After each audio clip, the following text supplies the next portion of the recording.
பிஸ்மில்லாஹிர் ரஹ்மானிர் ரஹீம். அல்ஹம்துலில்லாஹ்.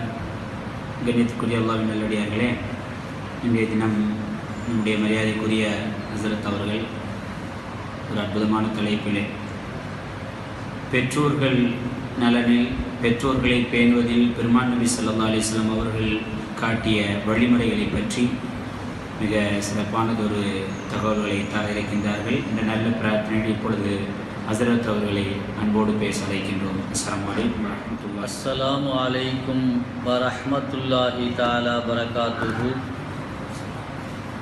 அல்ஹம்துலில்லாஹ் அல்ஹம்துலில்லாஹி ரப்பில் ஆலமீன். வஸ்ஸலாத்து வஸ்ஸலாமு அலா சய்யிதில் அன்பியாஇ வல் முர்சலீன் வ அலா ஆலிஹி வ அஸ்ஹாபிஹி ரில்வானுல்லாஹி தஆலா அலைஹிம் அஜ்மஈன். அம்மா பாத். فقد قال الله تعالى في القرآن العظيم والفرقان المجيد: أعوذ بالله من الشيطان الرجيم. بسم الله الرحمن الرحيم. إن الله وملائكته يصلون على النبي يا أيها الذين آمنوا صلوا عليه وسلموا تسليما. اللهم صل على سيدنا ونبينا ومولانا محمد بارك وسلم عليه. قال نبينا صلى الله عليه وسلم: من بر والديه طوبى له زاد الله في عمره أو كما قال عليه الصلاة والسلام.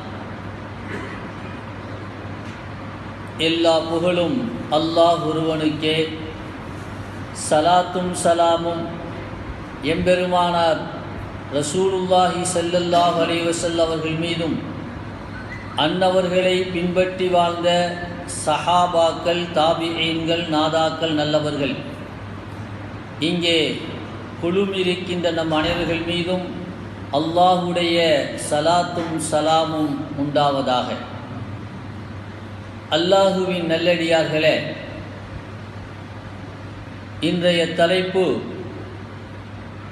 பெற்றோர்களின் நலனில் அக்கறை காட்டிய பெருமானார் ஸல்லல்லாஹு அலைஹி வஸல்லம். கண்ணியமானவர்களே, தாவூஸ் ரஹ்மஹுல்லாஹ் இப்படி சொல்லி காட்டுகிறார்கள்: இன்ன மின சுன்னதி அன் வக்கிர அர்பஆ. 4 நபர்களை நாம் கண்ணியப்படுத்துவது சுன்னத்தில் இருந்திருக்கிறது. 4 நபர்களை கண்ணியப்படுத்துவது, மரியாதை செய்வது சுன்னத்தில் இருந்து இருக்கிறது என்று தாவூஸ் ரஹ்மஹுல்லாஹ் சொல்லி காட்டுகிறார்கள். அதிலே ஒன்று அல் ஆலிம். குர்ஆனையும் ஹதீஸையும் கற்ற அந்த ஆலிமை நாம் கண்ணியப்படுத்த வேண்டும். நாம் கண்ணியப்படுத்துவது அந்த மனிதரை அல்ல, அந்த மனிதரிடத்தில் இருக்கின்ற அல்லாஹுடைய கலாமை, அந்த ஆலிமிடத்தில் இருக்கின்ற ரசூலுல்லாஹுடைய ஹதீஸுகளை நாம் கண்ணியப்படுத்துகிறோம். இரண்டாவது சொன்னார்கள் ஷைபா. வயது அடைந்து, முதிர்ச்சி அடைந்து, முடிகளெல்லாம் நரைத்திருக்கிறதே, அவர்களை கண்ணியப்படுத்த வேண்டும். வயதிலே மூத்தவர்கள், முடிகள் நரைத்து விட்டது, அவர்களை கண்ணியப்படுத்த வேண்டும். காரணம், நம்மை விட வயதிலே மூத்தவர்கள் மட்டுமல்ல, எப்பொழுது அவர்களுக்கு முடி நரைத்து விடுகிறதோ உடல் ரீதியான பலகீனமும் அவர்களுக்கு வந்துவிடும். ஆக பொதுவாக உடல் ரீதியாக பலகீனமானவர்களை கண்ணியப்படுத்த வேண்டும். மூன்றாவதாக சொன்னார்கள் அஸ்ஸுல்தான், அரசர். அரசர் என்கின்ற பொழுது தலைவர்களும் அதிலே கட்டுப்படுவார்கள். பொறுப்பிலே உள்ளவர்கள் கட்டுப்படுவார்கள். அவர்களை, தலைவர்களை நாம் கண்ணியப்படுத்த வேண்டும். நாம் கண்ணியப்படுத்துவது தங்களை சமுதாய சேவைக்காக அர்ப்பணித்துக் கொண்டார்களே, அந்த சேவைக்காக நாம் அவர்களை கண்ணியப்படுத்த வேண்டும். நான்காவதாக சொன்னார்கள், அல் வாலிதைனி, பெற்றோர்களை கண்ணியப்படுத்துவது. ஆக 4 நபர்கள் அவர்களை கண்ணியப்படுத்துவது சுன்னத் என்றார்கள் தாவூஸ் ரஹிமஹுல்லாஹ். கண்ணியமானவர்களே, அல்லாஹ்வின் நல்லடியார்களே, ஆயிஷா ரலியல்லாஹு தஆலா அன்ஹா ஒரு ஹதீஸ் அறிவிக்கிறார்கள். எம்பெருமானார் ஸல்லல்லாஹு அலைஹி வஸல்லம் இடத்திலே ஒரு வாலிபர் வருகிறார். அவரோடு வயது முதிர்ந்த ஒருவரும் வருகிறார். பெருமானார் ஸல்லல்லாஹு அலைஹி வஸல்லம் கேட்கிறார்கள், யார் இவர்? மன் மஅக, உன்னோடு அழைத்து வந்திருக்கிறாரே, இவர் யார்? அந்த வாலிபர் சொன்னார், யா ரசூலல்லாஹ், ஹாதா அபி, இது என்னுடைய தந்தை, என்னை பெற்றெடுத்த தந்தை, அவரை நான் அழைத்து வந்திருக்கிறேன். கண்ணியமானவர்களே, ஒரு மகன் தன் தந்தைக்கு, தன் தாய்க்கு எப்படி கண்ணியம் செலுத்த வேண்டும் என்பதை பெருமானார் ஸல்லல்லாஹு அலைஹி வஸல்லம் 4 விஷயமாக சொல்லி காட்டுகிறார்கள். அந்த இளைஞரிடத்திலே சொன்னார்கள், தம்பி, லா தம்ஷி அமாமஹு, உன் தந்தையை அழைத்து செல்கின்ற பொழுது நீ அவரை முந்தி செல்லாதே. அவர் முன்னால் உனக்கு செல்ல வேண்டும், அவருக்கு பின்னால் தான் நீ செல்ல வேண்டும். இது தந்தையை, தாயை கண்ணியப்படுத்தக்கூடிய ஒரு முறை. லா தம்ஷி அமாமஹு, அவருக்கு முன்னால் நீ போகாத, முந்தி போகாத.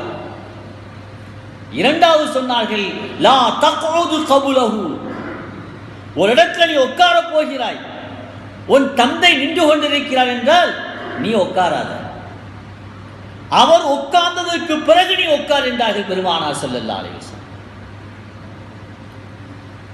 தந்தை நிற்கின்ற பொழுது தனையன் மகன் உட்காரக்கூடாது, அது மரியாதை குறைவு. அவர்கள் உட்கார்ந்ததற்கு பிறகுதான் மகன் உட்கார வேண்டும், பிள்ளை உட்கார வேண்டும். மூன்றாவதாக சொன்னாங்க, லா ததுஉ பி இஸ்மிஹி, உன் தந்தையின் பெயரை சொல்லி அழைக்காதே, தாயின் பெயரை சொல்லி அழைக்காதே, பேர் சொல்லி கூப்பிடக்கூடாது. கண்ணியமானவர்களே, அடுத்து சொன்னார்கள், லா தஸ்தசிப்புஹு, உன் தந்தையை, தாயை பிறர் திட்டுவதற்கு நீ காரணமாக ஆகாதே என்றார்கள். நாம இன்னொருத்தருடைய பெற்றோரை திட்டுகின்ற பொழுது அவர்கள் நம்முடைய பெற்றோரை திட்டுவார்கள். இப்ப நம்முடைய பெற்றோர் திட்டப்படுவதற்கு நாம் காரணமாக இருக்கக்கூடாது.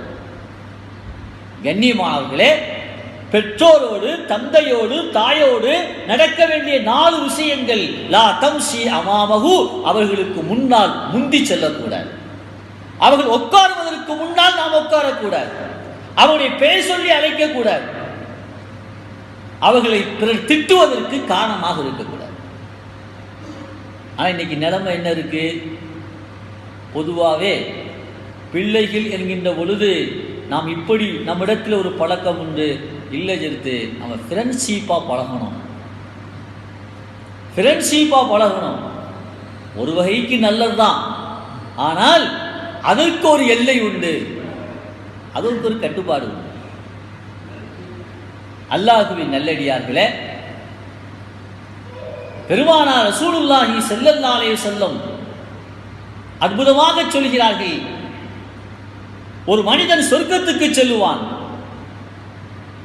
சொர்க்கத்துக்கு போனதுக்கு பிறகு, சொர்க்கத்துக்கு போறது பெரிய விஷயம், அங்க போனதுக்கு பிறகு துர்ஃபா தரஜத்துஹு, சொர்க்கத்திலே அவனுடைய அந்தஸ்துகள் உயர்த்தப்பட்டு இருக்கும். அவனுக்கு ஆச்சரியம், ஆமா இவ்வளவு பெரிய அமல்லாம் ஒண்ணுமே செய்யலையே, அல்லாஹ் தஆலா சொர்க்கத்தை கொடுத்து சொர்க்கத்திலே இவ்வளவு உயர்ந்த தரஜாவை கொடுத்து இருக்கிறானே என்று ஆச்சரியத்தோடு அல்லாஹ் இடத்துல கேட்பானா, அண்ணா ஹாதா, யா அல்லாஹ், சொர்க்கத்தில் இவ்வளவு பெரிய அந்தஸ்து கொடுத்திருக்கியே, என்ன காரணம்? கண்ணியமானவர்களே, அல்லாஹ் சொல்லுவான், மனிதா, உனக்கு சொர்க்கம் கொடுத்து சொர்க்கத்திலே உயர்ந்த தரஜாவின் நீ ஆச்சரியப்படக்கூடிய அளவுக்கு நான் தந்திருக்கிறேன். என்ன காரணம் தெரியுமா? பிஸ்திக்ஃபாரி லக வலதுக, இஸ்திக்ஃபாரி வலதிக லக, உனக்காக உன் குழந்தை பாவ மன்னிப்பு தேடிக்கிட்டு இருக்கான். நீ உலகத்திலே வாழ்கின்ற பொழுது உன் குழந்தையை இஸ்லாம் காட்டக்கூடிய முறையிலே வளர்த்து இருக்கிறாய். நீ மௌத்தானதுக்கு பிறகு அந்த குழந்தை உனக்காக பாவ மன்னிப்பு தேடிக்கொண்டிருக்கிறான்.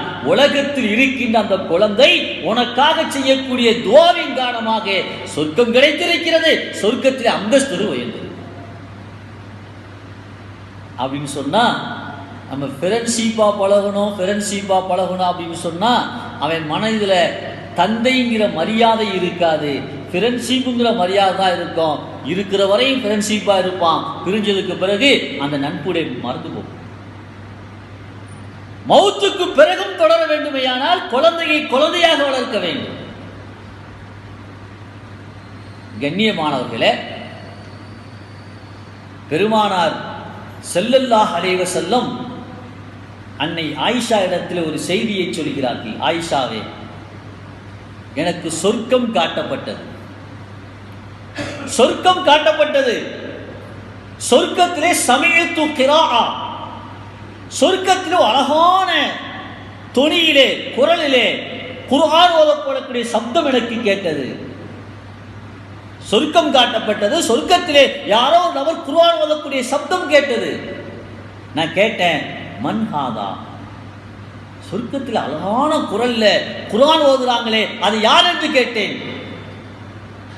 அப்ப எனக்கு சொல்லப்பட்டது ஹாரிசா. ஹாரிசா ரலியல்லாஹு தஆலா அவர்கள் தான் சொர்க்கத்திலே குர்ஆன் ஓதுகிறார்கள். அந்த சப்தத்தை தான் பெருமானாரை நீங்கள் கேட்கின்றீர்கள். பெருமானார் ஸல்லல்லாஹு அலைஹி வஸல்லம் சொன்னாங்க, அப்படியா ஹாரிசாவா? அவரா குர்ஆன் சொர்க்கம் கொடுக்கப்பட்டு சொர்க்கத்திலே குர்ஆன் ஓதுகிறாரா? அதற்கு என்ன காரணம் தெரியுமா? கதாலிக்கல் பிர் என்றார்கள் பெருமானார் ஸல்லல்லாஹு அலைஹி வஸல்லம். சொர்க்கம் கிடைத்து சொர்க்கத்திலே குர்ஆன் ஓதக்கூடிய பாக்கியம் கிடைத்ததற்கு காரணம், இந்த உலகத்திலே ஹாரிசா வாழுகின்ற பொழுது பெற்றோரை கண்ணியப்படுத்தினார், பெற்றோருக்கு செய்ய வேண்டிய மரியாதையை செய்தார். அதனால் அவருக்கு சொர்க்கம் கொடுக்கப்பட்டது, சொர்க்கத்திலே குர்ஆன் ஓதுகின்ற பாக்கியம் கொடுக்கப்பட்டது என்றார்கள் பெருமானார் ஸல்லல்லாஹு. கண்ணியமானவர்களே, உமர் இப்னு கத்தாப் ரலியல்லாஹு அவர்களும் அலி ரலியல்லாஹு அவர்களும் தவாஃபை முடித்துவிட்டு வெளியே வருகிறார்கள்.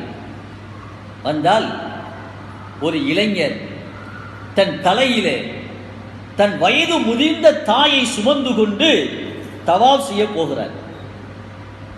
தன் வயது முதிர்ந்த தாயை தலையிலே சுமந்து கொண்டு தவாஃப் செய்ய போகிறார். அந்த நேரத்திலே அந்த இளைஞர் ஒரு கவிதை படிக்கிறார்.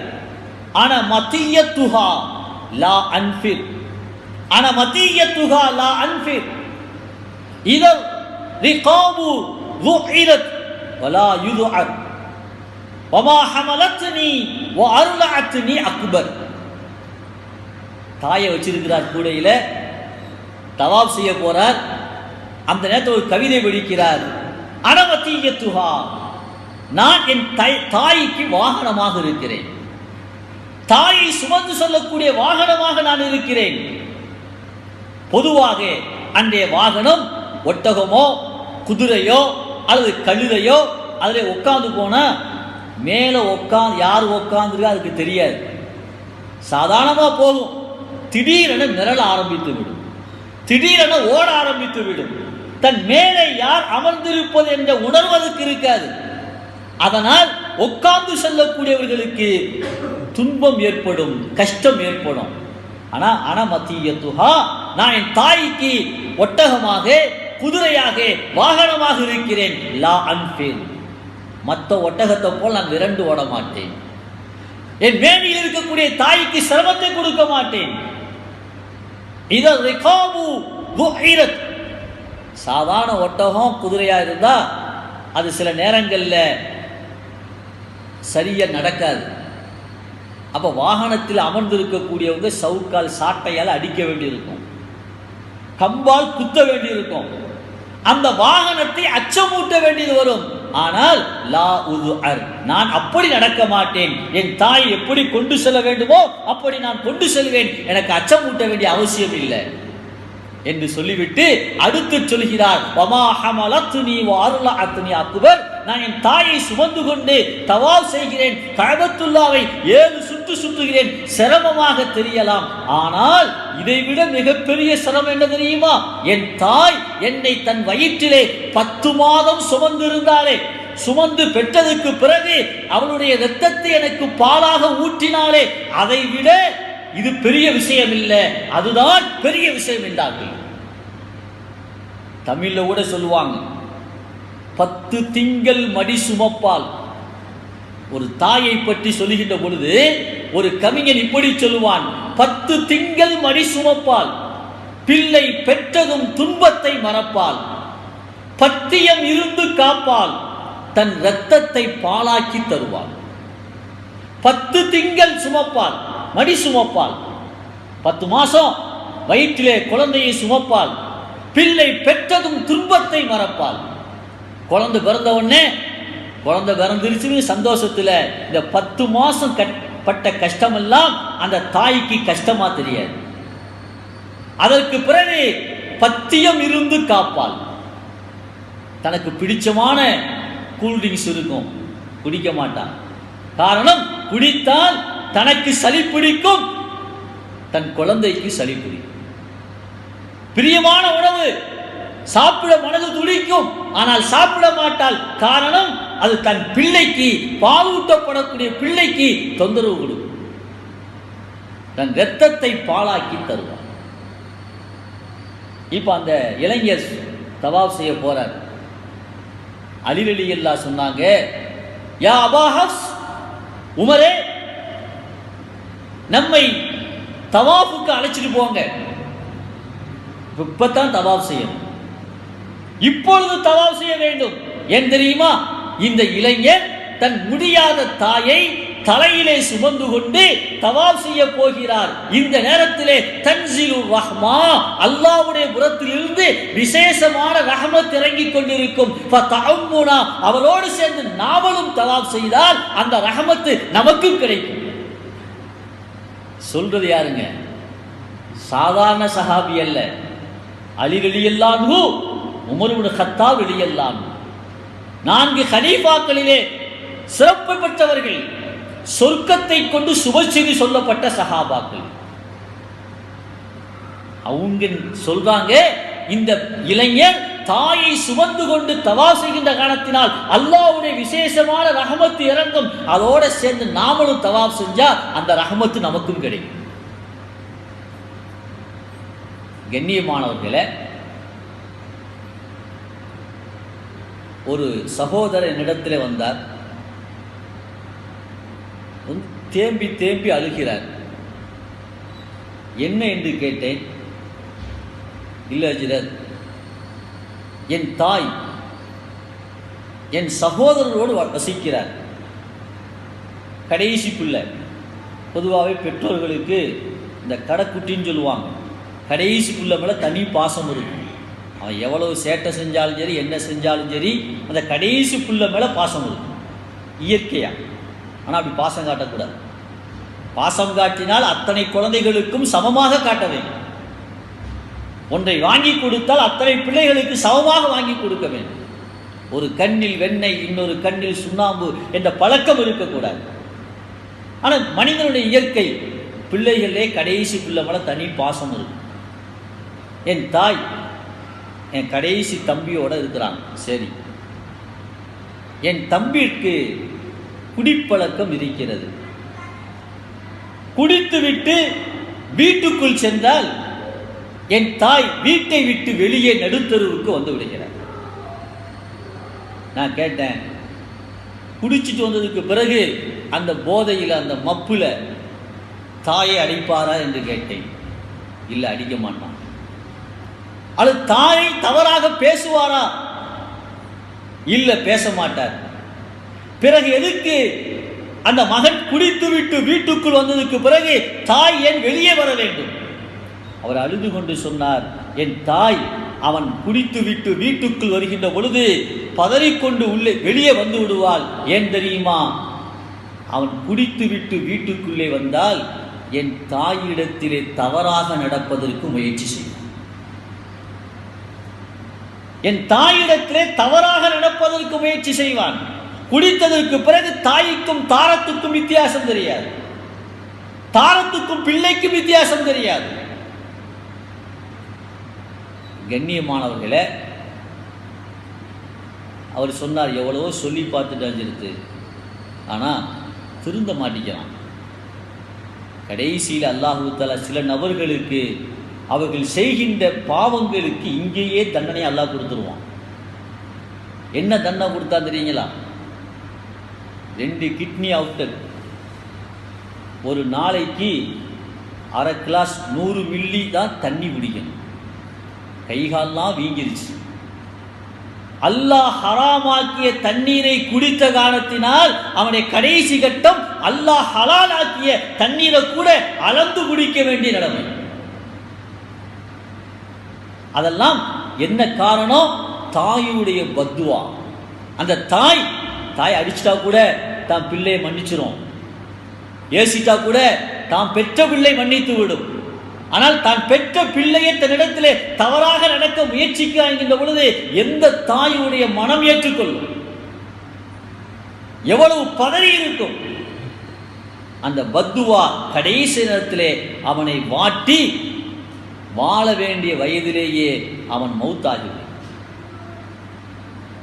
நிலைமை அப்படித்தான் இருக்கு. தெரிந்தவர்கள், நல்ல மாளிகை மாதிரி வீடு இருக்கு, அந்த வீட்டில் ஒரு மூதாட்டி, வயதான மூதாட்டி மட்டும் தனியாக வசிக்கிறார், சமைத்து சாப்பிடுகிறார். 4-5 ஆண் மக்கள் இருக்கிறார்கள், எல்லோரும் வசதியாக இருக்கிறார்கள். ஆனால் இந்த மூதாட்டி தட்டு தடுமாறி தானாக சமைத்து எதை சாப்பிட்டு கொண்டு இருக்கிறார். விசாரிக்கின்ற பொழுது, ஏன் தன் மகன்களோடு இருக்கலாமே, சந்தோஷமாக இருக்கலாமே, வயதான காலத்திலே நிம்மதியாக கழிக்கலாமே என்று அந்த மூதாட்டியிடத்திலேயே நேரடியாக கேட்கின்ற பொழுது அந்த மூதாட்டி சொன்ன வார்த்தை என்ன தெரியுமா?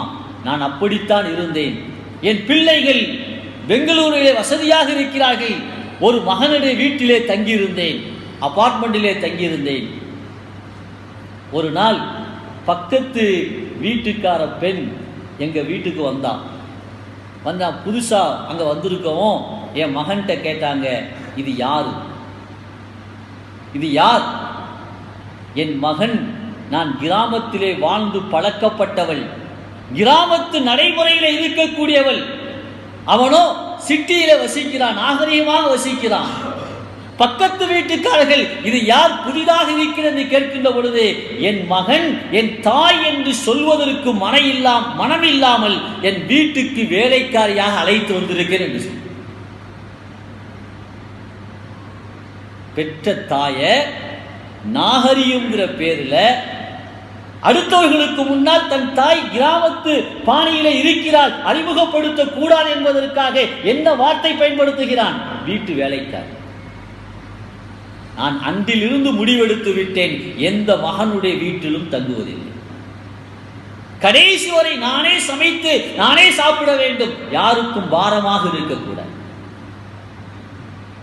என்றால், கண்ணியமானவர்களே, பெற்றோர்களுடைய அந்த நலன்களை, பெற்றோர்களுக்கு செய்ய வேண்டிய கடமைகளை பெருமானார் ஸல்லல்லாஹு அலைஹி வஸல்லம் அவர்கள் சொன்னது போல, அவர்கள் வலியுறுத்தியது போல யாருமே உலகத்தில் வலியுறுத்தல. கண்ணியமானவர்களே, நாம் வாழுகின்ற காலத்தில் பெற்றோர்களுடைய துஆவை பெற வேண்டும், அவருடைய சந்தோஷத்தை பெற வேண்டும். இமாம் அபுல் ஹசன் பஸ்ரி ரஹிமத்துல்லாஹ் ஒரு செய்தியை அறிவிக்கிறார்கள். என்னிடத்திலே ஒரு தாய் தன் மகனை, இளம் வயது மகனை அழைத்து வருகிறார். ஹஜ்ரத் அவர்களே, என் மகன் வலிதவறி இருக்கிறார், எவ்வளவு சொன்னாலும் திருந்த மாட்டேங்கிறான், நீங்க கொஞ்சம் துவா செய்யுங்க. ஹசன் பஸ்ரி ரஹ்மத்துல்லாஹ் போங்கம்மா, நான் துவா செய்கிறேன். கொஞ்ச நாளைக்கு பிறகு மீண்டும் அந்த தாய் மகனை அழைத்து வருகிறார்.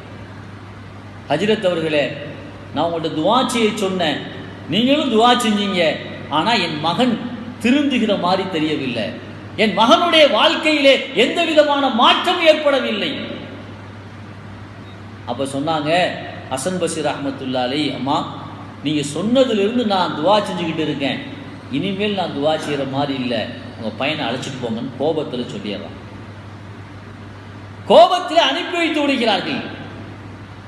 கண்ணியமானவர்களே, இந்த தாய் தன் மகனுடைய வாழ்க்கை நன்றாக இருக்க வேண்டும் என்பதற்காக அல்லாஹ்விடத்தில் கையேந்தி துவா செய்கிறார்கள், அழுது மன்றாடுகிறார்கள். மாற்றம் ஏற்படுற மாதிரி தெரியல.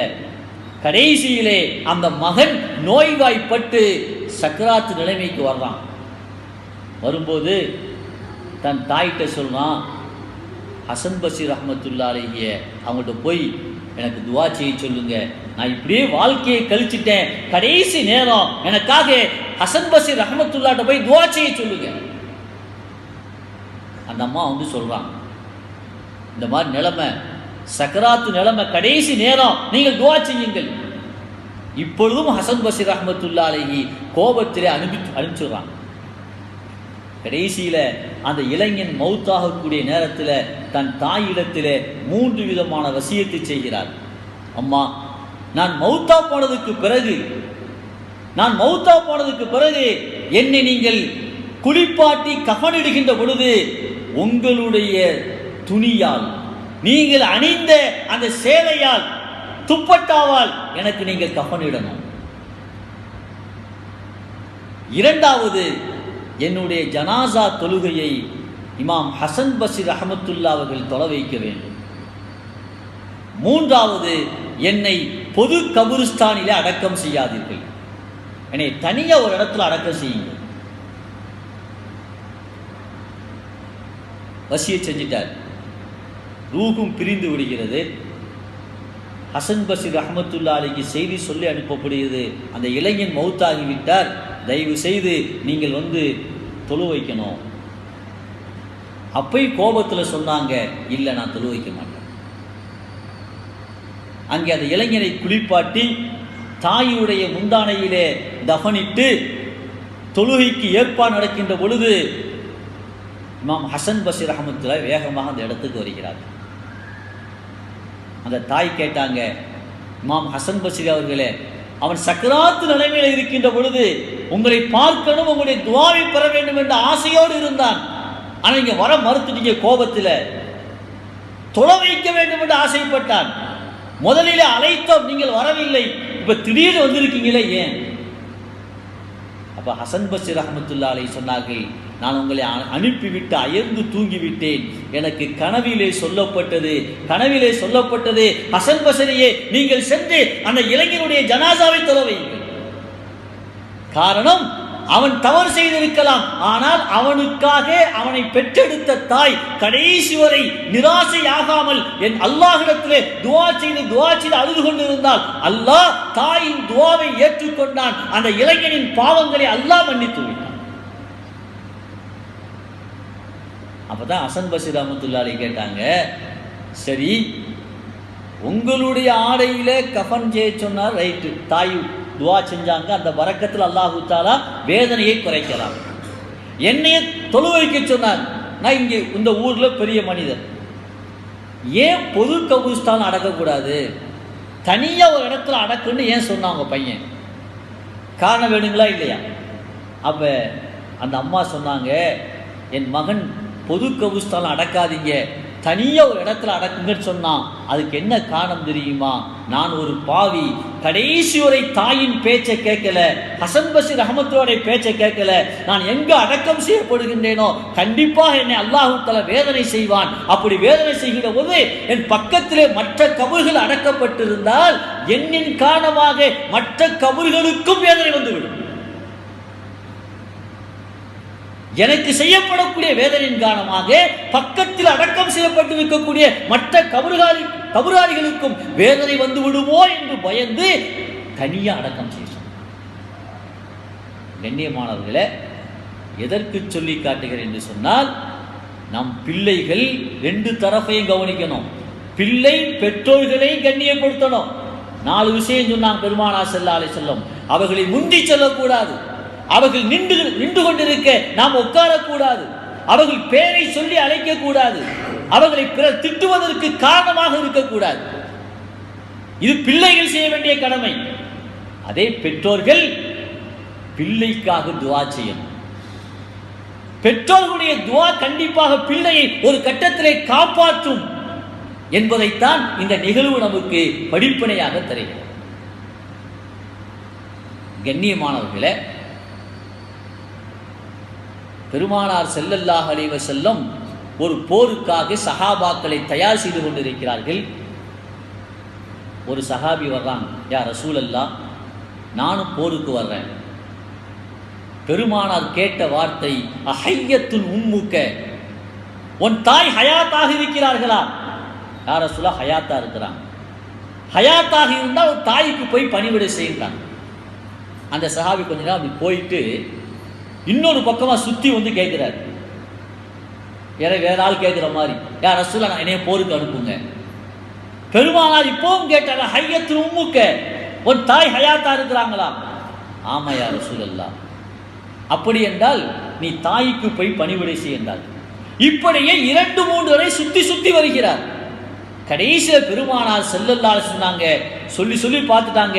கடைசி ஒரு வார்த்தையை சொன்னார்கள், அல்ஸிம் ரிஜ்லஹா, அல்ஸிம் ரிஜ்லஹா, உன் தாயின் காலடியை பற்றி பிடித்துக் கொள் என்றார்கள். ஃபஹம்மல் ஜன்னா, அங்குதான் சொர்க்கம் இருக்கிறது. நீ போருக்கு வந்து ஷஹீதாய் சொர்க்கத்தை பெறலாம். ஆனால் உன்னை பெற்றெடுத்த வயது முதிர்ந்த தாய் இருக்கிறார், அவர்களுக்கு பணிவிடை செய்தால் நீ அங்கே சொர்க்கத்தை பெற்றுக்கொள்ளலாம் என்றார்கள் பெருமானார் ஸல்லல்லாஹு. கண்ணியமானவர்களே, உமர் இப்னு கத்தாப் ரலியல்லாஹு தஆலா அவருடைய காலத்தில் ஒரு போருக்கு சஹாபாக்கள் தான் போயிருக்கிறாங்க. அதில் கிலால் இப்னு உமையா என்கின்ற சஹாபியும் போயிருக்கிறாங்க. போருக்கு போனதுக்கு பிறகு அந்த கிலால் இப்னு உமையாவுடைய சகோதரர்கள்லாம் உமர் இப்னு கத்தாப் வெளியிட்ட வர்றாங்க. அமீருல் மூமின் அவர்களே, எங்களுடைய சகோதரர் கிலால் இப்னு உமையா போருக்கு சென்று இருக்கிறார். அவர் போனதில் இருந்து எங்கள் தந்தைக்கு உடல்நிலை சரியில்லை. தந்தைக்கு உடல்நிலை சரியில்லை. ஏன், என்னாச்சு? இல்லை, அந்த கிலால் இப்னு உமையா எங்களுடைய மூத்த சகோதரர் தான் எங்கள் தந்தைக்கு எல்லாம் பொறுப்பேற்றுக் கொள்வார். ஒட்டகத்திலே பாலை கறந்து எங்கள் தந்தைக்கு கொடுப்பார். தந்தைக்கு செய்ய வேண்டிய அத்தனை பணிவிடைகளையும் செய்வார். அந்த மகனை பிரிஞ்ச ஏக்கத்தில் கண் பார்வை போயிருச்சு, ரொம்ப பலகீனமாயிட்டார் என்ற செய்தியை சொன்னவுடன் உமர் இப்னு கத்தாப் ரலியல்லாஹு அவர்கள் கடிதம் அனுப்பி அந்த படை தளபதிக்கு கடிதத்தை கொடுத்து கிலால் இப்னு உமையாவை திரும்ப அழைக்கிறார். அழைச்சதுக்கு பிறகு இங்கே தந்தைக்கும் மகனுக்கும் இருக்கக்கூடிய உறவு இருக்கா இல்லையா, எந்த அளவுக்கு பந்தமானது பாசமானது என்பதை சோதிப்பதற்காக உமர் இப்னு கத்தாப் ரலியல்லாஹு என்ன செய்கிறாங்க, அந்த கிலால் இப்னு உமையாவை கூட்டிட்டு வந்து வீட்டுக்கு கூட்டிட்டு வந்து அவர் கையால் ஒரு பாத்திரத்தை கொடுத்து ஒட்டகத்திலே பாலை கறந்து அந்த பாலை கொண்டு வர்றாங்க. கொண்டு வந்து அந்த வயது முதிர்ந்த தந்தை கண் பார்வை போயிருச்சு. பக்கத்தில் போய் உமர் இப்னு கத்தாப் ரலியல்லாஹு பாலை கொடுக்கிறாங்க. பாலை கொடுக்கிறார்கள். கண் பார்வை இழந்து விட்டார். அவர் என்ன சொன்னார் தெரியுங்களா? யா அமீரல் மூமினீன், அமீருல் மூமின் உமர் இப்னு கத்தாப் ரலியல்லாஹு அன்ஹு, இன்னி அஷம்மு ராயிஹத யதை கிலாப் மின் ஹாதல் இனா. ஆச்சரியமாக இருக்கிறது. தந்தை மகன் உண்மையான பாசம், தந்தைக்கு செய்ய வேண்டிய கடமைகளை மகனும், மகனுக்கு செய்ய வேண்டிய கடமைகளை தந்தையும் ஒழுங்குற செய்கின்ற பொழுது அல்லாஹ் தஆலா ஆன்மீக ரீதியாக, உள்ள ரீதியாக அவர்களுக்கு மத்தியிலே ஒரு பிணைப்பை ஏற்படுத்தி வருகிறார். அந்த வயது முதிர்ந்தவர் சொல்றாரு, அமீருல் மூமின் அவர்களே, இன்னி அஷும்மு ராயிஹத யதை கிலாப் மின் ஹாதல் இனா. எங்களுக்கு பால் ஊத்துறீங்களா இல்லையா? இந்த பாத்திரத்தில் இருந்து என் அருமை மகன் கிலாபுடைய கரங்கள் பட்ட அந்த நறுமணம் வருகிறது, அதை நான் நுகர்கிறேன் என்றார்கள். உமர் இப்னு கத்தாப் ரலியல்லாஹு அந்த வரலாற்றை எழுதுறாங்க. உமர் இப்னு கத்தாப் ரலியல்லாஹு அப்படியே அழுது கொண்டு நிற்கிறார், அழுது கொண்டு நிற்கிறார்கள். அவங்களுக்கு என்ன கவலை? இவ்வளவு பெரிய தந்தை, தந்தைக்கு தனையன் செய்கின்ற கடமைகளை செய்து கொண்டிருக்கக்கூடிய நேரத்திலே இவரை நாம் போருக்கு அனுப்பி வைத்து விட்டோமே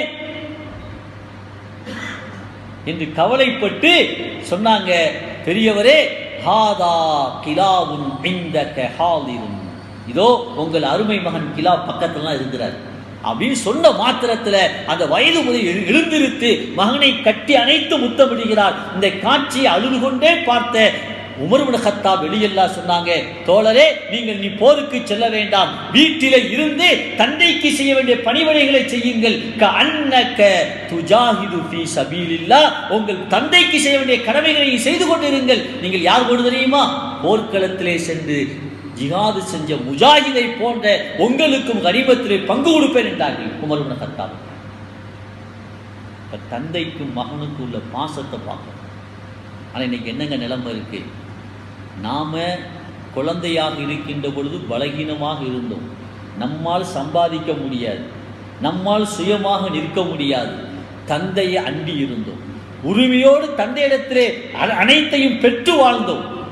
ஆனால் அதே நேரத்திலே காலம் மாறுகிறது, தந்தை முடியாமல் போகிறார், அவரால் சம்பாதிக்க முடியாது, அவரால் சுயமாக இருக்க முடியாது. அந்த நேரத்திலே நாம் வலுவாக இருக்கிறோம், சம்பாதிக்க சக்தி பெற்று இருக்கிறோம். இந்த நேரத்திலே நம் பெற்றோரை நம் குழந்தைகளை போட்டு பார்க்க வேண்டும்.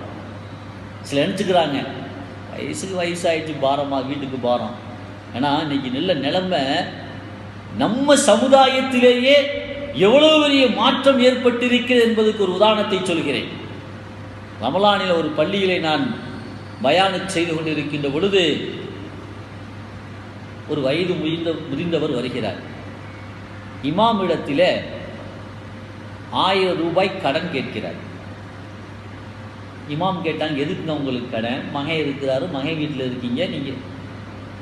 அப்போ அழுது கொண்டு சொன்னார், ஹஜ்ரத் அவர்களே, இத்தனை நாள் நான் யாரிடத்திலும் சொல்லாத ஒரு செய்தியை கடன் கேட்க வேண்டிய நிலைமை வந்த காரணத்தினால் நீங்கள் இமாம் என்ற காரணம் உங்கள்கிட்ட நான் சொல்கிறேன். நான் என் மகன் வீட்டில் தங்கியிருக்கிறேன், ஆனால் சாப்பிட்றதெல்லாம் வெளியில் தான் நான் சாப்பிட்டுக்கிறேன், கடைகளில் தான் சாப்பிட்றேன், யாருக்கும் தெரியாது. அதே நேரத்தில் என் மகன் சொந்தமாக வீடு கட்டி எனக்கென்று ஒரு ரூமை தந்திருக்கிறார். அந்த ரூமுக்கு மாத வாடகை 1000 ரூபாய் என்ற வாங்கிட்டு இருந்தான்.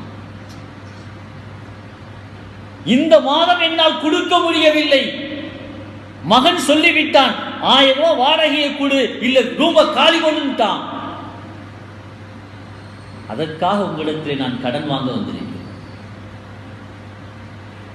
என்றால் இந்த சமுதாயம் எங்கே சென்று கொண்டிருக்கிறது என்பதை நாம் யோசித்து பார்க்கணும். ஏன்னா நாம் நினைக்கிறோம், நாம் படிச்சிட்டோம், நாம் வேலை பார்க்குறோம், நாம் சம்பாதிக்கிறோன்னு. பெருமானார் ஸல்லல்லாஹு அலைஹி வஸல்லம் ஒரு ஹதீஸிலே சொன்னார்கள், இன்னமா துர்ஸகூன பிலுஆஃபாயிக்கும், இன்னமா துர்ஸகூன பிலுஆஃபாயிக்கும். அல்லாஹ் உங்களுக்கு எதுக்கு ரிஸ்க் கொடுக்குறான் தெரியுங்களா? நீங்க படிச்ச கல்விக்கல்ல, உங்களுக்கு இருக்கக்கூடிய திறமைக்கல்ல. எதுக்கு கொடுக்குறோம்? அற்புதமாக பெருமானார் சொல்கிறார்கள், இன்னமா துர்ஸகூன பிலுஆஃபாயிக்கும், உங்கள் குடும்பத்தில் இருக்கின்ற பலகீனமானவர்களின் பொருட்டால் அல்லாஹ் ரிஸ்க் கொடுக்குறான்.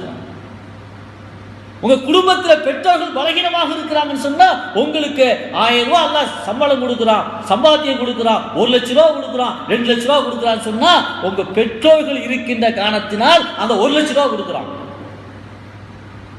உங்களுக்கு சின்ன குழந்தைகள் இருக்கிறார்கள், மனைவி இருக்கிறாள், அல்லாஹ்வுக்கான சம்பளத்தை கொடுக்கிறது பிள்ளைக்காகவும் மனைவிக்காகவும் கொடுக்குறான்.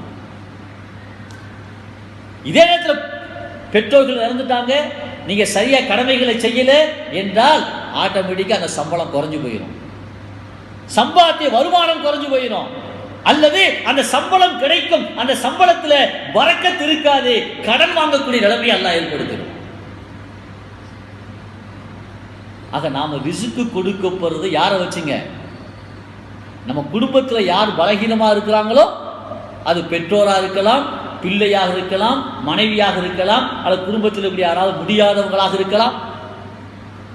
அவங்க மூலம் தான் ரிஸ்க் கொடுக்க போகும் என்பதை எல்லாருமே, குறிப்பாக இளைஞர்கள் ஞாபகத்தில் வச்சுக்கிறணும். நம்முடைய சம்பாத்தியம், நம்முடைய தொழில், நம்முடைய படிப்பை வைத்தோ, நம்முடைய திறமையை வைத்தோ, நம்முடைய உழைப்பை வைத்தோ அல்ல.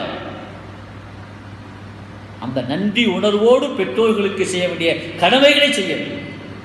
ஏன்னு சொன்னா பெருமானார் ஸல்லல்லாஹு அலைஹி வஸல்லம் இப்படி ஒரு ஹதீஸ் சொன்னாங்க, பெற்றோருக்கு செய்ய வேண்டிய உபகாரம் அவங்க பாசத்தில் செய்கிறோமோ இல்லையோ, அவங்க மேலே உள்ள பிரியத்தில் செய்கிறோமோ இல்லையோ, பெருமானார் சொன்ன இந்த ஹதீஸை யோசிச்சு பாருங்க. பெருமானார் சொன்னார்கள், பிர்ரு ஆபாஅக்கும் தபர்ர அபுனாவுக்கும், நீங்கள் உங்கள் பெற்றோர்களுக்கு நீங்கள் உபகாரம் செய்தால், அவர்களை கண்ணியப்படுத்தினால், உங்கள் பிள்ளை உங்களை கண்ணியப்படுத்தும். நாம பெற்றோரிடத்தில் எப்படி நடந்து கொள்கிறோமோ அதே போல்தான் நாளை காலம் உருண்டோடும். நாம வயசாகிறோம், நம்ம புள்ள அப்படி நடத்துமா? ஏன்னா அல் மஹாசினு அல் மசாவிங்கிற கிதாபுல ஒரு நிகழ்ச்சியை பதிவு செய்கிறார்கள். ஒரு நபர் இந்த ஊருக்கு போறார். இந்த ஊரிலேயே பெற்றோர்களுக்கு ரொம்ப உபகாரம் செய்யறது யாரு, பெற்றோர்களுக்கு ரொம்ப தொல்லை கொடுக்கிறது யாரு அப்படின்னு தெரிஞ்சுக்கிறணும் அப்படின்னு மாறு இடத்துல அப்படியே போறார். போனா ஒரு தோட்டத்திலே ஒரு வயது முதிர்ந்தவர் கழுத்திலே கயிறை கட்டி கிணத்திலே வாளி வைத்து தண்ணீர் அரைத்துக் கொண்டிருக்கிறார். பின்னால் ஒரு இளைஞன் தன் கையில் இருக்கக்கூடிய சாட்டையால் அந்த பெரியவரை அடிக்கிறார். முதுகெல்லாம் புண்ணாக இருக்கிறது. கடுமையான வெயில், வேறு வழி இல்லை. அந்த பெரியவர் தான் தண்ணீரை கிணற்றிலிருந்து இறைத்துக் கொண்டிருக்கிறார். அந்த இளைஞன்ட்ட போய் கேட்டார், தம்பி, வயசானவங்க, இவங்களை உட்கார வச்சு நீ சோறு போடணும், ஆனால் இவ்வளவு சிரமம் கொடுத்தது மட்டுமில்லை, பின்னால் இருந்து சவுக்கில் அடிக்கிறியே. அவன் சொன்னான், வேறு ஒன்றும் இல்லை, எனக்கு இரக்கம் இருக்கிறது, ஆனால் நான் செய்வதற்கு என்ன காரணம் தெரியுமா?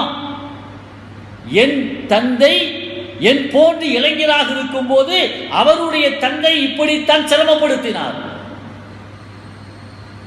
அதற்கு நான் இப்பொழுது என் தந்தையை பழிவாங்குகிறேன். அல்லாஹ் அப்படி திருப்பிடுவான், வேற எங்கேயும் போக வேண்டியதில்லை. நாம பெற்றோரிடத்தில் எப்படி நடக்கிறோமோ அது போன்றுதான் நம் பிள்ளைகள் நம்மிடத்தில் நடக்கும். இதுக்காக வேண்டியாவது பெற்றோரை நம்ம என்ன செய்யுங்க, கவனிக்கணும். கண்ணியமானவர்களே, பெருமானார் ஸல்லல்லாஹு அலைஹி வஸல்லம் அவர்களுடைய தாயார், அவங்களை பெற்றெடுத்த தாயார் ஆமினா அம்மா, பாலூட்டிய தாய்மார்கள் ஹலீமத்து சாதியா ரலியல்லாஹு தஆலா அன்ஹா, சுவைபியா ரலியல்லாஹு தஆலா. பெற்றெடுத்த தாய் ஆமினா அம்மா, பாலூட்டிய தாய் ஹலீமத்து சாதியா, இன்னொருவர் சுவைபியா. அதே போல பெருமானாரை வளர்த்த தாய், பெருமானாரை வளர்த்த தாய் இரண்டு பேர். ஒன்று உம்மு ஐமன் ரலியல்லாஹு தஆலா. உம்மு ஐமன் யாருன்னு கேட்டா, பெருமானாருடைய வாப்பாவிடத்தில் அடிமையாக இருந்தவர்கள். பெருமானாருடைய வஃபாத்துக்கு பிறகு பெருமானாரிடத்தில் இருக்கின்ற பொழுது பெருமானார் ஸல்லல்லாஹு அலைஹி வஸல்லம் அவர்களை வளர்க்கின்ற பொறுப்பை ஏற்றுக்கொண்டார். அதனால உம்மு ஐமன் ரலியல்லாஹு தஆலா வந்தா பெருமானார் எழுந்திருத்து நிற்பார்கள், மேலில் இருக்கக்கூடிய துண்டை விரித்து அமரச் சொல்வார்கள். வளர்ப்பு தாய். அதே போன்று இன்னொரு வளர்ப்பு தாய் ஃபாத்திமா பின்த் அஸத். ஃபாத்திமா பின்த் அஸத் ரலியல்லாஹு தஆலா அன்ஹா அவர்களும் பெருமானாரை வளர்த்த தாயிலே கட்டுப்பட்டவர்கள். ஃபாத்திமா பின்த் அஸத் ரலியல்லாஹு தஆலா அன்ஹா சக்கராத்து நிலைமையில் இருக்கிறாங்க. பெருமானாருடைய வளர்ப்பு தாய். பெருமானார் ஸல்லல்லாஹு அலைஹி வஸல்லம் செய்தியை கேள்விப்பட்டு தன் தாயுடைய தலைமாட்டிலே அமர்ந்து தாயின் கரங்களை பிடித்து கொண்டு இப்படி சொன்னார்கள், யா உம்மி பாத உம்மி, என்னை பெற்றெடுத்த தாய் ஆமினாவுக்கு பிறகு தாயாக இருந்து என்னை வளர்த்த தாயே என்று சொல்லிவிட்டு சிறு குழந்தைகளிலே இந்த ஃபாத்திமா பின்த் அஸத் எப்படி பெருமானாரை வளர்த்தார்கள் என்பதை பெருமானார் நினைவூட்டுகிறார்கள். இந்த சக்கராத்து நேரத்தில், அம்மா, நான் சிறு குழந்தையாக இருக்கின்ற பொழுது நான் பசியோடு இருப்பேன், இருக்கின்ற உணவை எனக்கு கொடுத்துவிட்டு என்னை சாப்பிட வைத்து அந்த சந்தோஷத்தை பார்த்து மகிழ்ச்சியாக இருந்தீர்கள், நீங்கள் பட்டினி கிடந்தீர்கள் தாயே, என் பசியை போக்கி நீங்கள் பட்டினி கிடந்தீர்கள், நீங்கள் கிழிந்த ஆடையை உடுத்திக் கொண்டு எனக்கு நன்ற ஆடையை உடுத்தி என்னை மகிழ்ச்சியாக பார்த்தீர்கள் தாயே. கடைசி நேரம், அம்மா, உங்களுக்கு நான் சில கடமைகளை செய்ய வேண்டும் அப்படின்னு சொல்லிட்டு பக்கத்தில் இருந்த சஹாபா கிட்ட சொன்னாங்க, என் தாயுடைய ரூஹ் பிரிந்து விட்டால் எனக்கு சொல்லி அனுப்புங்க. அது குறிப்பா சொன்னாங்க ரெண்டு விஷயம். என் தாயை என்னுடைய ஆடையில் தான் அவர்களை கஃன் செய்ய வேண்டும், என்னுடைய கமீஸில் தான் அவர்களை கஃன் செய்ய வேண்டும். இரண்டாவது, என் தாய்க்காக நீங்கள் கபூர் தோண்டுகின்ற பொழுது தோண்டுங்க, கடைசியில் லஹதுன்னு இருக்கும். சாதாரண குழியை தோண்டிட்டு உள்ளுக்குள்ள சின்னதாக ஒரு குழி தோண்டுவாங்க, இந்த ஜனாசா வைக்கிற அளவுக்கு. அது ஒவ்வொரு ஊருடைய மண்ணை பொறுத்து, சில இடங்களில் சைட்லேயும் தோண்டுவாங்க. இப்ப பெருமானார் சொல்கிறார்கள், தாய்க்கு நீங்கள் கபூர் தோண்டுங்கள். தோண்டி விட்டு லஹது தோண்டக்கூடிய நேரத்தில் உள்ளுக்குள்ள ஜனாசா வைக்கிற அளவுக்கு குழி தோண்டுங்களா இல்லையா, அது வந்துட்டா என்னிடத்தை சொல்லி அனுப்புங்கள் என்றார்கள் பெருமானார். தோண்டப்படுகிறது. அந்த லஹது வந்த உடனே பெருமானார் ஸல்லல்லாஹு அலைஹி வஸல்லம் தகவல் கொடுக்கப்பட்டுச்சு. சஹாபாக்கெல்லாம் ஆச்சரியத்தோடு பார்க்குறாங்க. ஏன் பெருமானார் ஸல்லல்லாஹு அலைஹி வஸல்லம் அது வருகின்ற பொழுது நிறுத்தி வைங்கன்னு சொன்னாங்க. பெருமானார் வந்தவர்கள் நேராக கபருக்குள் இறங்குகிறார்கள்.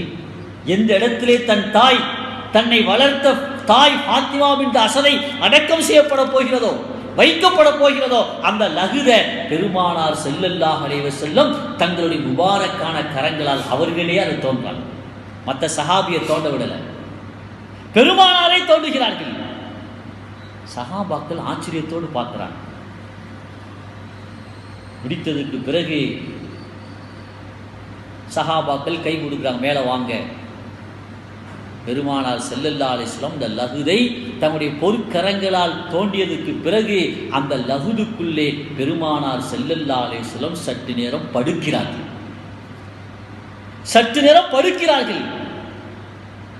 சஹாபாக்களுக்கு இன்னும் ஆச்சரியம். பெருமானார் சில சஹாபாக்களுடைய கபரை தோண்டி இருக்கிறார்கள், சில சஹாபாக்களை தம்முடைய கரங்களால் அடக்கம் செய்திருக்கிறார்கள். ஆனால் லகுது தோண்டி அந்த லகுதுக்குள்ளே தாங்கள் படுத்து எழுந்திருக்கிறார்களே என்று சஹாபாக்கள் ஆச்சரியத்தோடு பார்க்கிறார்கள். பிறகு பெருமானார் கபருக்கு வெளியே வர்றாங்க. ஜனாசா அடக்கப்படுகிறது. அடக்கப்படுகின்ற பொழுது பெருமானார் ஸல்லல்லாஹு அலைஹி வஸல்லம் ஒரு துஆவை ஓதுறாங்க. அல்ஹம்துலில்லாஹ், ஒரு துஆ ஓதுறாங்க. அல்ஹம்துலில்லாஹில்லதி யுஹ்யி வ யுமீத் வ ஹுவ ஹய்யுன் லா யமூத் இக்ஃபிர் லி உம்மி ஃபாத்திமா பின்த் அஸத் வ வஸ்ஸி' மத்கலஹா பிஹக்கில் அன்பியாஇ அல்லதீன மின் கபில் யா அர்ஹமர் ராஹிமீன். இந்த துஆ ஓதுறாங்க. அது துஆவுடைய சுருக்கம். அல்லாஹு தஆலா நித்திய ஜீவம் உள்ளவன், அவனுக்கு மௌத்து கிடையாது. யா அல்லாஹ், என் தாய் ஃபாத்திமா பின்த் அஸத் வளர்ப்பு தாயுடைய பாவங்களை மன்னிச்சிரு, அவங்களுடைய தங்கக்கூடிய இந்த இடத்தை விசாலமாக ஆக்கு. யாரும் பொருட்டால் எனக்கு முன்னால் சென்று விட்டார்களே அந்த நபிமார்களுடைய பொருட்டால் கபுரணி விசாலமாக்குன்னு சொல்லி துஆ செய்கிறான். அடக்கம் செய்யப்படுகிறது. கண்ணியமானவர்களே, பெருமானார் ஸல்லல்லாஹு அலைஹி வஸல்லம் சஹாபாக்களை பார்த்து சொன்னாங்க, தோழர்களே, நான் இன்றைக்கு செய்த காரியங்கள் உங்களுக்கு ஆச்சரியமாக இருக்கலாம். நான் ஏன் செய்தேன் தெரியுமா? கபூர் அடக்கம் செய்யப்பட்டதுக்கு பிறகு கபூர் நெருக்குதல் கொடுக்கும். அதே வரலாற்றில் எழுதுகின்ற பொழுது கபூர் நெருக்குதல் இல்லாமல் இருந்தது அன்னை ஹதீஜா ரலியல்லாஹு தஆலா அன்ஹா அவர்களுக்கு மட்டும்தான். இப்ப சஹாபாக்கள் கேட்டாங்க, யா ரசூலல்லாஹ், அன்னை ஹதீஜா ரலியல்லாஹு தஆலா அன்ஹா அவர்களுக்கு மட்டும் கபூர் நெருக்குதல் கொடுக்கவில்லை என்றால் உங்களுடைய அன்பு குழந்தைகள், ஆண் குழந்தைகள் எல்லாம் மௌத்தாயிருக்காங்களா இல்லையா? அவங்களுக்கெல்லாம் நெருக்குதல் கொடுத்தா கபூர் அப்படின்னு கேட்டாங்க. பெருமானார் ஸல்லல்லாஹு அலைஹி வஸல்லம் சொன்னாங்க, இல்லை, அவர்கள் சின்ன குழந்தை, வயதுக்கு முந்தி யார் மௌத்தாகி விடுகிறார்களோ அவர்கள் சொர்க்கவாதிகள். வயது வருவதற்கு முன்னால் ஆணோ பெண்ணோ குழந்தைகள் மௌத்தாகிவிட்டால் அவர்கள் கேள்வி கணக்கு கிடையாது. ஏன்? அவங்களுக்கு தொழுகை கடமை இல்லை, நோன்பு கடமை இல்லை, எந்த இபாதத்தும் கடமை இல்லை. வயது வருவதற்கு முன்னால் ஒரு குழந்தை மௌத்தாகிவிட்டால் அது சொர்க்க குழந்தை. இன்னும் சொல்ல போனால் இப்படியும் இருக்கிறது. வயது வருவதற்கு முன்னால் ஒரு ஈமான் இல்லாத சகோதர சமுதாயத்தைச் சேர்ந்த குழந்தைகள் மௌத்தாகிவிட்டாலும் கூட அல்லாஹு தஆலா அவர்களை சொர்க்கத்திலே வைப்பான். எப்படி வைப்பான்? மற்ற சொர்க்கவாதிகளுக்கு பணிவிடை செய்யக்கூடிய பாக்கியத்தை அவர்களுக்கு. பெருமானார் சொன்னாங்க, ஹதீஜா ரலியல்லாஹு தஆலா அன்ஹா அவர்களுக்கு மட்டும்தான் கபூர் நெருக்குதல் கொடுக்கவில்லை. என்னை வளர்த்த தாய் ஃபாத்திமா பின்த் அஸத் ரலியல்லாஹு தஆலா அன்ஹா எப்படிப்பட்டவர்கள்? அவர்கள் பசியாக இருந்தேன், பசியை போக்கினார்கள். அவர்கள் கிழிந்த ஆடை உடுத்தி எனக்கு ஆடை அணிவித்த மகிழ்ச்சி காட்டினார்கள். என்னை வளர்த்த தாய்க்கு கவுரு நெருக்குதல் கொடுக்க கூடாது, அதனால் தான் என் ஆடையால் அவர்களுக்கு கவனிடச் சொன்னேன். என் கரங்களால் லகுதை தோன்றினேன், அந்த லகுதை நான் படுத்தெழுந்திருத்தேன். காரணம், என் உடம்பு எங்கே பட்டதோ, என் ஆடை எங்கே பட்டதோ அந்த இடத்திலே கவுரு நெருக்குதல் கொடுக்காது என்றார்கள். இந்த அளவுக்கு பெருமானார் ஸல்லல்லாஹு அலைஹி வஸல்லம் பெற்ற தாய் அல்ல, வளர்ப்பு தாய்க்கு மரியாதை செலுத்தினார்கள். அதே ரிவாயத்தில் வரும், ரசூலுல்லாஹி ஸல்லல்லாஹு அலைஹி வஸல்லம் 5 நபர்களுக்குத்தான் கபருக்குள் இறங்கி அடக்கம் செய்திருக்கிறார்கள். 5 நபர்கள். ஒன்று ஹதீஜா ரலியல்லாஹு தஆலா அன்ஹா, இரண்டாவது ஹதீஜா ரலியல்லாஹு தஆலா அன்ஹா மூலம் பெற்றெடுத்த ஒரு குழந்தைக்கு, ஆண் குழந்தைக்கு. அடுத்து அப்துல்லா துல் பிஜாதை என்கின்ற சஹாபி, அந்த நீண்ட வரலாறு. அடுத்து ஆயிஷா ரலியல்லாஹு தஆலா அன்ஹாவுடைய தாயார் உம்மு ரூமான். அடுத்து பெருமானாரை பெற்று வளர்த்தெடுத்த ஃபாத்திமா பின்த் அஸத் ரலியல்லாஹு. இந்த 5 பேருடைய கபருக்கு தான் பெருமானார் ஸல்லல்லாஹு அலைஹி வஸல்லம் உள்ளே இறங்கி அவங்க கரங்களால் வாங்கி அடக்கம் செய்திருக்கிறார். எனவே அல்லாஹ்வின் நல்லடியார்களே, பெருமானார் ஸல்லல்லாஹு அலைஹி வாழ்க்கை, அவர்கள் பெற்றோர்களுக்கு செய்ய வேண்டிய கடமைகளை செய்து காட்டினார்கள், செய்வதற்கு வலியுறுத்தினார்கள். நான் மீண்டும் நினைவுறுத்துகிறேன், ஆயிஷா ரலியல்லாஹு தஆலா அறிவிக்கக்கூடிய ஹதீஸ் என்ன சொன்னார்கள்? தன் பெற்றோர் தந்தையோடு வந்த இளைஞருக்கு சொன்னாங்க, உங்க வாப்பாவா? அப்படி என்றால் லா தம்ஷி அமாமஹு, எல்லா இளைஞர்களும் ஞாபகத்தில் வைக்க வேண்டும், சிறுவர்கள் ஞாபகத்தில் வைக்க வேண்டும். லா தம்ஷி அமாமஹு, உன் தந்தைக்கு முந்திக் கொண்டு நடக்காதே. வலா தக்உது கபுலஹு, அவர் உட்காருவதற்கு முன்னால் நீங்க உட்காராதீங்க. பெற்றோர்கள் நின்று கொண்டிருக்க நீங்கள் அமராதீர்கள். அதே போல லா ததுஉஹு பிஸ்மிஹி, அவங்க பெயரை சொல்லி அழைக்காதீர்கள். வலா தஸ்தஸ்பிஹு, பிறர் திட்டுவதற்கு நீங்கள் காரணமாக ஆகிறார்கள்.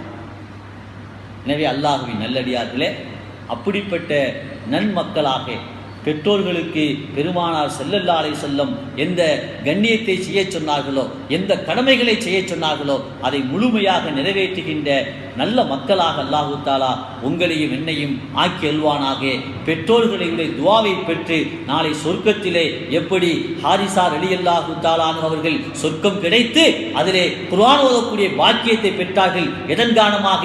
பெற்றோருக்கு செய்த பணிவிடையின் காரணமாக. அது போன்ற பெரும் பாக்கியத்தை அல்லாஹ் நம் அனைவர்களுக்கும் நிறைவாக தந்தல்வானாக. ஆமீன். வாஹிர் தஅவானா அனில் ஹம்துலில்லாஹி ரப்பில் ஆலமீன்.